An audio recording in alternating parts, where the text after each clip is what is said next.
Ini kan kondisi yang kita hadapi, seolah-olah kenaikan harga beras ini sebagai sebuah tragedi dalam sistem perberasan di kita itu. Impor misalnya, baru Bulog itu bekerja. Bagikan, baru Bulog itu bekerja. Begitu. Nah, ini sebetulnya yang menjadi diskusi panjang. Jadi Ya. Dewan Pangan itu kalau di NU mah Suriah gitu ya. Badan Pangan. Badan Pangan. Iya, Badan Pangan Badan itu. Pangan. Kalau Bulognya itu Tanfidia. Tanfidia. Makanya kelihatan dari struktur organisasinya.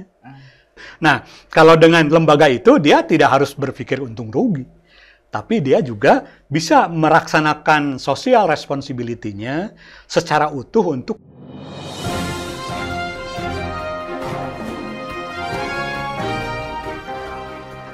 Jumpa lagi di Ruang Publik bersama DDM. Hari-hari ini banyak berita masyarakat menghadapi kelangkaan beras. Harga-harga kebutuhan pokok, khususnya beras, sangat mahal sekarang.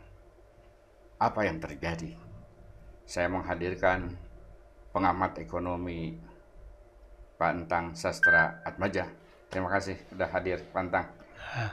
Apa yang terjadi? Begitu harga beras tinggi ya, langka gitu. Siapa yang harus disalahkan? Tapi sebelum itu apa yang terjadi gitu ya? Iya. Jadi kan sebetulnya kalau kita lihat 3 atau 2 bulan yang lalu, harga beras itu sudah naik begitu. Ya. Naiknya waktu itu ugal-ugalan. Jadi tak terkendali. Nah, sekarang udah nggak ugal-ugalan lagi naiknya harga beras. Tapi gila-gilaan begitu. Ini betul-betul sudah lebih naik. Lebih naik lagi Lebih begitu. naik lagi. Nah, jadi gila-gilaan. ya, jadi kenaikannya sudah gila-gilaan. Nah, ini sebetulnya yang menjadi problema serius. Oleh karenanya perlu dicari sebuah solusi. Artinya Presiden Jokowi kan sebetulnya sudah minta ke pembantunya, ke menteri-menteri yang terkait, agar harga beras itu diciptakan sebagai harga beras yang wajar begitu. Nah, sekarang kan orang menerjemahkan harga yang wajar itu yang bagaimana? Jangan-jangan sekarang teh wajar. Nah, Pak Presiden mengatakan yang disebut wajar itu wajar untuk petani sebagai produsen, wajar untuk pedagang sebagai pengusaha, wajar untuk masyarakat sebagai konsumen.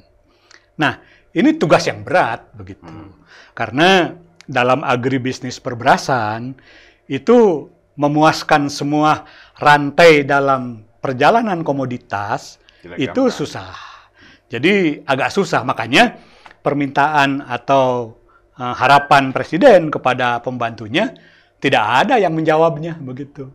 Nah, apakah memang para pembantunya sibuk pemilihan Jadi presiden? tidak mengatakan siapa, tidak mengatakan tak sanggupan. Bukan mengatakan tersanggup, cuman analisa kita saat itu Menko Perekonomian sebetulnya yang paling bertanggung jawab begitu. Tapi kan dia ketua Golkar. Pasti sibuk ngurusin Pilpres dan Pileg. Menteri Perdagangannya Pak Zulkifli. Sama juga. Nah, dia kan pasti ya sebagai ketua PAN itu sibuk urusan politik. Menteri Pertaniannya saat itu kan kena kasus. Syahrul Yassin Limpo begitu. Jadi sebetulnya jadi rakyat terabaikan dengan Pilpres ini. Betul, dengan kondisi yang ada sekarang, jadi persoalan beras ini tidak dijadikan super prioritas. Nah, ini kan kondisi yang kita hadapi, seolah-olah kenaikan harga beras ini sebagai sebuah tragedi dalam sistem perberasan di kita itu. Jadi kelihatan sekali gimana caranya nih mengendalikan lagi harga beras supaya paling tidak apa yang dibuat dalam regulasi itu menjadi sesuatu patokan kita. Kita sudah bikin harga pembelian pemerintah untuk gabah dan beras, kita sudah bikin harga eceran tertinggi untuk beras, tapi semua itu dengan harga yang terjadi sekarang, itu seolah-olah dianggap tidak ada. Makanya ada yang menyarankan, udah hapuskan saja itu HPP, hapuskan harga pembelian pemerintah, kan sudah dipatok di situ. Harga gabah dari petani itu 5.000. Tapi sekarang yang terjadi harga gabah 8.000 begitu. Wah, kenaikannya sudah sangat besar sekali. Jadi ketentuan yang dibuat oleh pemerintah itu tidak bisa dilaksanakan karena ya harga pasar tidak bisa dikendalikan. Gitu. Betul. Itu salah satu persoalannya. Padahal tugas negara atau tugas pemerintah itu melaksanakan aturan gitu. Nah, sekarang kan aturan tidak dilaksanakan. Ya, pertanyaannya, apakah kita harus kembali ke aturan yang dibuat atau aturan yang ada kita perbaiki, kita sempurnakan, ya? Kita revisi dengan kondisi yang tercipta saat ini. Nah, petani merasa bahagia, petani merasa senang dengan harga gabah bisa sampai 8.000 begitu. Jadi menguntungkan. Jadi buat petani sangat menguntungkan. Tapi jangan dilupakan, petani juga sekarang ini adalah net consumer. Dia harus membeli beras. Oh, I see. Iya, Di karena satu pihak dia jual gabah, dengan di pihak lain dia juga harus beli beras. Nah, nilai yang dia terima dari jual gabah tidak sebanding dengan harga beras yang cukup tinggi. Begitu. Jadi sebetulnya buat petani dengan net konsumernya ini merupakan persoalan serius yang harus dilakukan. Oke, jadi apapun lah ini kan tugas pemerintah nih. Ya. Jadi kelangkaan beras itu dan mahalnya beras, belum lagi menghadapi Ramadan kan, makin tinggi kan permintaan masyarakat kan, biasa supply and demand ya, gitu kan teorinya, makin tinggi permintaan makin tinggi juga harga gitu ya. Betul. Nah, jadi kalau bicara soal politik ya beras itu sebenarnya kan dimulai dari mapping ya. Berapa sebenarnya beras yang bisa disediakan di dalam negeri ya oleh petani kita dan berapa yang harus impor. Nah. Ya, jadi sekarang ada semacam sebuah fenomena baru. Produksi beras kita, terutama kalau kita bandingkan antara produksi dan konsumsi, memang kita masih surplus. Tapi surplusnya makin ke sini makin berkurang. Nah, 3 tahun yang lalu surplus kita itu bisa sampai 2 juta ton. Kemudian 2 tahun yang lalu surplusnya hanya tinggal 1,7 juta ton. Surplus dari produksi dalam negeri. Kita. Ya, produksi dalam negeri ya. Nah, harapannya surplus ini bisa dipakai untuk cadangan, ya, bisa dipakai untuk kepentingan-kepentingan bantuan pangan non tunai begitu. Kayak sekarang lah. Nah, gitu ya. atau bantuan langsung beras begitu. Kan ini ada sebuah proses dan perjalanannya. Kenapa sampai keluar kebijakan bantuan langsung beras untuk 22 juta rumah tangga. Nah, berarti kalau untuk 22 juta rumah tangga sekitar 88 juta jiwa. Kalau misalnya satu rumah tangga kita hitung dengan 4 anggota rumah tangga, begitu. Bentar. Tadi dibilang kita surplus ya. Ya. Tapi beberapa tahun, ya setiap tahun malahan kan selalu muncul isu impor beras. Itu maksudnya gimana? Nah, sebetulnya selama 3 tahun kita tidak impor. Bersih tuh catatan dari BPS. Artinya beras yang sifatnya komersial. Tapi kalau beras untuk kesehatan, untuk rumah makan, ya, untuk kecantikan itu masih kita lakukan impor. Nah, 2019 sampai 2021 praktis kita tidak melakukan impor. 3 tahun berturut-turut begitu. Tapi saat itu kan kita dapat penghargaan dari IRRI itu, ya, dengan keberhasilan meningkatkan produksi dan diputuskan saat itu kita sebagai swasembada beras begitu. Itu masih hangat ya, tahun 2022 ya, 2022. Tapi yang menarik apa? 4 bulan setelah pengumuman itu, pemerintah langsung mengatakan impor beras, begitu ya. Jadi penghargaan padahal penghargaan sudah diterima saat itu ya. Nah, akhirnya terjadi alibi-alibi yang dibuat. Dikatakan kita masih bisa swasembada kalau impor itu hanya 10% maksimal begitu ya dari produksi yang kita hasilkan. Tapi kan ini sebetulnya memalukan lah bagi bangsa kita. Masa 3 bulan, 4 bulan swasembada kok tiba-tiba harus impor begitu. Nah, alasannya logis, karena saat itu pemerintah sangat ketakutan. Cadangan beras kita yang sangat menipis tidak akan bisa menjawab kalau sesuatu terjadi dalam kehidupan, baik politik ataupun ada bencana. Jadi kekhawatiran itu sangat logis, karena setelah kita memutuskan impor lagi, ternyata El Nino menyerang begitu. Nah, El Nino menyerang ini tentu menjadi sebuah masalah yang serius, terutama dari produksi. Karena El Nino itu menyebabkan gagal panen bagi produksi dalam negeri. Makanya tidak ada cara terkecuali kita melakukan impor lagi. Tapi persoalannya tidak selesai di sana.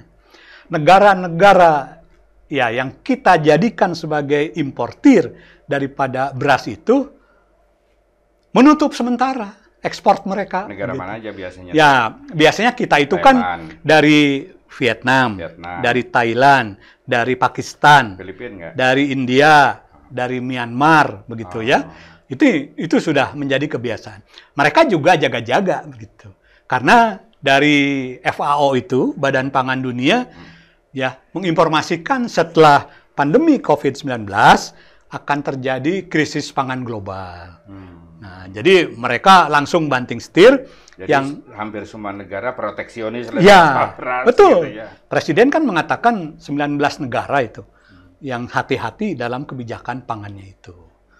Nah, ini juga sebuah problem serius, sehingga pada saat kita menyatakan impor lagi, maka semua pihak ada yang mencibirkan bibir, ada yang mengerutkan dahi, kok baru saja swasembada, tiba-tiba impor lagi, begitu ya. Walaupun memang dalam regulasi kita, impor itu tidak diharamkan. Jadi impor itu, ya, dalam regulasi yang kita sempurnakan, sebagai salah satu pilihan untuk mengisi ketersediaan in beras case kita. Kalau kekurangan gitu kan, Ya. gitu. Jadi bukan ketika pernah nggak terjadi misalnya lagi surplus tapi ada impor? Nah, tidak. Tidak. Tidak, karena impor itu kan kadang-kadang harga beras di pasaran dunia cukup tinggi begitu, ya. Jadi mungkin secara ekonomis tidak terlalu menguntungkan. Nah, jadi apa yang seharusnya dilakukan oleh pemerintah, gitu ya, ketika importir-importir dari tadi negara-negara yang disebutkan itu kan sekarang menunda karena mereka juga menghadapi persoalannya sendiri, khawatir ya di pasokan di dalam negeri tidak cukup, ya boro-boro dikeluarin ya gitu. Tapi ya sementara ini ditutup untuk misalnya Indonesia. Nah, lalu gimana nasib rakyat kita? Jadi sebetulnya ini kesempatan yang baik untuk mengerem konsumsi terhadap beras. Maksudnya ke masyarakat? Gitu? Iyalah, seluruh bangsa. Padahal sejak 60 tahun lalu, kita itu kan mengembangkan diversifikasi pangan. Jadi kita ingin meragamkan pola pangan masyarakat supaya tidak tergantung kepada satu jenis bahan pangan, yaitu beras. Nah, persoalannya kan tidak mudah menjadikan singkong, menjadikan ubi, menjadikan jagung, ya, punya cita yang sama seperti nasi, rupa dan rasanya juga tidak jauh berbeda seperti nasi, sehingga masyarakat itu kalau makan nasi jagung, makan nasi singkong, seolah-olah sama dengan makan nasi. Nah, harusnya kan ada teknologi ini. Ya. Harus ada teknologi. Padahal lebih sehat sebenarnya daripada nasi gitu ya. Betul. Nah, dulu kan teman-teman Fakultas Teknologi Pangan di Unpas tuh bikin, ada namanya beras analog begitu. Tapi kan kelihatannya tidak dikembangkan begitu. Gimana beras analog? Beras analog itu ya beras yang dibuat dari non padi begitu, tapi dari jagung, dari singkong, bentuknya seperti nasi begitu ya kalau sudah diolah begitu. Tapi masih belum seperti nasi, masih butirannya gede-gede gitu. Jadi agak susah juga orang makannya. Tidak indah begitu. Rasanya juga barangkali berbeda. Tapi kan kuncinya di teknologi. Ya, harusnya bisa lebih mengembangkan hal-hal semacam itu. Artinya teknologi beras kita gitu ya, itu kurang diantisipatif dan ya infrastruktur untuk itu tidak disediakan oleh pemerintah secara mudah dan murah gitu. Ya, karena pemerintah kita lebih senang kepada teknologi meningkatkan produksi. Bukan teknologi mendiversifikasi pangan. Gitu. Jadi habis-habisan saja. Gimana produksinya meningkat setinggi-tingginya sehingga bisa swasembada. Nah ini kan sejak beberapa tahun bisa kita saksikan. Bukan hanya padi yang digenjot swasembada, tapi jagung, kedelai, itu sudah menjadi blueprint pemerintah. Tapi sampai sekarang swasembada itu lebih mengedepan sebagai cita-cita, sebagai idealisme. Ya, nah harusnya kan diseimbangkan. Ya, semangat untuk menggenjot produksi harus seimbang dengan semangat untuk meragamkan pola makan. Nah ini yang tidak pernah digarap ini ya. Nah persoalan ternyata muncul di tengah, muncul di harga begitu. Bukan hanya di produksi masalah yang kita hadapi, tapi juga harganya ini tiba-tiba melejit cukup gila-gilaan begitu. Nah, ini yang harus menjadi catatan pemerintah bagaimana mengemas politik perberasan. Itu mulai dari hulu sampai hilir, mulai dari produksi sampai konsumsi, sehingga secara utuh dan holistik kita akan tahu titik-titik mana yang harus digenjot, titik-titik mana yang harus kita perbaiki begitu. Nah, jadi kalau bicara tentang hilirisasi yang ramai kemarin paslon nomor 2 itu, jadi hilirisasi untuk beras itu belum ya. Iyalah kayak baru nikah aja hilirisasi itu. Padahal itu sangat hajat hidup orang banyak. Iya, itu sebabnya makanya kenapa beras disebut sebagai komoditas politik, ya, disebut juga sebagai komoditas strategis. Jadi beras ini menempati posisi yang sangat super power lah kalau dalam masyarakat kita. Ya karena alasannya kita tahu beras itu bukan hanya sumber kehidupan, tapi juga sumber penghidupan sebagian besar masyarakat kita. Kuma, peran Bulog gimana? Sekarang ini dengan adanya Peraturan Presiden Nomor 66 Tahun 2021 tentang Badan Pangan Nasional, Bulog itu hanya diposisikan sebagai operator sekarang. Jadi Bulog itu bukan pengambil kebijakan. Bukan regulator. Bukan regulator. Bulog itu operator dari Badan Pangan Nasional. Jadi gimana ditugaskan oleh Badan Pangan Nasional? Impor misalnya, baru Bulog itu bekerja. Bagikan, baru Bulog itu bekerja. Begitu. Nah, ini sebetulnya yang menjadi diskusi panjang. Jadi Dewan Pangan itu kalau di NU mah Suriah gitu ya. Badan Pangan. Badan Pangan. Iya, Badan Pangan Badan itu. Pangan. Kalau Bulognya itu Tanfidia. Makanya kelihatan dari struktur organisasinya. Kepala Badan Pangan itu adalah Ketua Dewan Pengawas Bulog. Nah, sedangkan dirut Bulognya adalah profesional, Profesor Bayu dari IPB begitu. Nah ini sebuah fenomena yang menarik ketika Kepala Badan Pangan Nasional menjadi Ketua Dewan Pengawas atau Komisaris daripada Perum Bulog. Seharusnya gimana, Pantang? Ya, ke depan bagaimana si Bulog ini? Bagaimanapun juga Bulog itu lahir dulu ya sebagai badan urusan logistik. Ya. Dulu waktu zaman Orde Baru, zaman Orde Lama begitu. Nah sekarang Bulog itu hanya ikon. Jadi kata-kata Bulog itu sama dengan BNI, sama dengan BRI, hanya sekedar ikon saja begitu. Oleh karenanya teman-teman di Bulog juga sering berpikir kalau Bulog emang mau menjadi alat negara, sebaiknya jangan jadi BUMN. Karena kalau BUMN bisnis harus dituntut, ya, benar. karena Keuntungan, dia punya dua fungsi bisnis dan fungsi sosial, begitu. Nah, sekarang yang terjadi jarang bisnis Bulog yang hebat begitu. Yang terjadi Bulog lebih banyak memerankan fungsi sosialnya. Ya kan, menjadi penyalur untuk bansos, menjadi penyalur untuk bantuan-bantuan pangan non tunai, yang semua itu memang dilakukan. Nah, harus seperti apa Bulog? Nah, beberapa teman mengatakan kembalikan lagi, Bulog itu alat negara, ya, menjadi lembaga pemerintah non kementerian, gitu. Nah, kalau dengan lembaga itu dia tidak harus berpikir untung rugi. Tapi dia juga bisa melaksanakan social responsibility-nya secara utuh untuk kepentingan dan kesejahteraan masyarakat, begitu.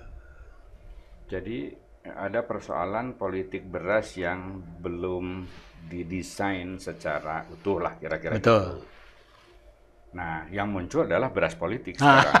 Itu. Bantuan-bantuan. Iya.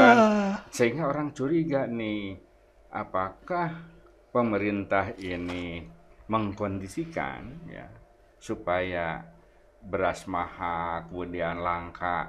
Nah, kemudian muncul sinterklas pemerintah kan memberikan beras-beras murah ke masyarakat. Di Buah Batu terjadi kan kemarin gitu ya, pembagian beli beras murah gitu, bukan pembagian. Nah, itu kan bagian dari politik, beras politik. Ya, ini kan diawali oleh para caleg kita dulu. Ya, jadi caleg-caleg ini untuk merebut simpati konstituennya, itu kadang-kadang memberikan sekantong beras seisi 5 kg, kemudian di dalamnya ada foto, ada partainya, ya, diberikan kepada masyarakat. Nah, ini yang dimaksud dengan beras politik, begitu. Nah, jadi kan ini berkembang, walaupun ujung-ujungnya dilarang juga oleh pemerintah, karena itu bagian daripada politik uang itu, begitu. Tapi katanya kemarin dilakukan oleh Pak Jokowi, gitu. Dan bagi-bagi beras, bahkan uang juga bagi-bagi sampai 1 juta. Ya, dalam perkembangannya, bantuan langsung beras ini tidak ujuk-ujuk. Ada prosesnya. Jadi diawali pada saat dulu, awal tahun 2002, ya, pemerintah mencanangkan program Raskin. Jadi beras untuk masyarakat miskin. Nah, saat itu tidak gratis. Jadi harganya 50% dari harga pasar. Jadi pemerintah memberi subsidi, ya, supaya masyarakat bisa memanfaatkan kepentingan lain di luar kebutuhan pokok. Beli lauk pauk, beli tempe, beli tahu dari uang subsidi yang setengah harga itu. Nah, dalam perkembangannya ternyata Pak Jokowi ini nggak seneng dengan istilah beras untuk masyarakat miskin. Diganti jadi beras masyarakat sejahtera. Namanya jadi Rastra, begitu. Itu eufemis. Jadi sama-sama saja teknisnya. Hanya istilah, tapi itu zaman Pak Jokowi digantinya. Nah, kemudian dalam perkembangannya dirubah lagi menjadi bantuan pangan non tunai. Nah, ini kan bantuan pangan non tunai itu ya sama dengan beras. Ya, jadi memang masyarakat harus nebus juga, ya, supaya terbantu kehidupan ekonominya. Nah, ujung-ujungnya sampai terjadi beras gratis, yaitu melalui bansos, melalui bantuan langsung. Nah, bedanya kalau dulu sejarahnya masyarakat masih diminta untuk mengeluarkan setengah harga, kalau sekarang ini sudah betul-betul gratis, begitu. Jadi memang ada perubahan-perubahan kepentingan. Kenapa sampai gratis? Ya, karena memang semangat bansos itu untuk menolong masyarakat yang kondisinya sangat. Tapi kalau kemarin mah masih beli cuman murah gitu, di bawah mungkin setengah harga pasar gitu. Nah, yang di Buah Batu itu. Ya, karena ada yang namanya operasi pasar murah. Oh, itu mah operasi. Itu operasi pasar murah. Operasi pasar murah, ya, ada bantuan sosial. Iya. Nah, yang 22 juta rumah tangga itu adalah bantuan langsung beras. Tapi pasar murah ini dilakukan di setiap kabupaten. Dan itu adalah programnya Badan Pangan Nasional dengan Dinas Ketahanan Pangan, baik yang ada di provinsi atau di kabupaten kota. Nah, tujuannya apa? Tujuannya supaya bisa menurunkan harga yang terjadi di pasar. Tapi kan ternyata Tidak bisa juga. Harganya tetap gila-gilaan. Ya, jadi itu bukan solusi yang jangka panjang, jangka pendek ya, tapi mungkin itu solusi jangka panjang. Bos, kalau meminta masyarakat ya untuk diversifikasi, ulah beas wae atau di dahar kira-kira gitu ya. Betul. Jangan beras aja yang dimakan, tapi juga misalnya mengembangkan non beras lah, diversifikasi segala macam. Tapi kan tersedia juga itu diversifikasi itu. Jadi tetap dia oleh ekosistem dipaksa untuk tadi mengkonsumsi beras. Nah, sementara beras langka, kumaha tak solusinya? Ya, harusnya ada keseimbangan kebijakan. Jadi, ini pemerintah ya, harus bikin bantuan yang diberikan pemerintah jangan hanya beras. Jadi bantuannya ganti saja istilah beras menjadi pangan. Jadi memang kalau bantuan pangan dari pemerintah, yang biasa makan sagu, kasih sagu. Yang biasa makan jagung, kasih jagung, begitu. Tapi sekarang kan dipaksa semua supaya makan beras. Artinya, kebijakan ini tojaiyah antara bantuan dengan bagaimana seharusnya melakukan diversifikasi pangan. Ini sudah kita usulkan pada zaman Raskin dulu. Jadi harusnya jangan Raskin waktu itu. Kita ingin jadi pangkin. Pangan untuk masyarakat miskin. Pangan untuk masyarakat sejahtera. Sehingga di satu pihak kebijakan mendiversifikasikan pangan tetap berjalan. Tapi di lain pihak bantuan pangan juga bisa berjalan.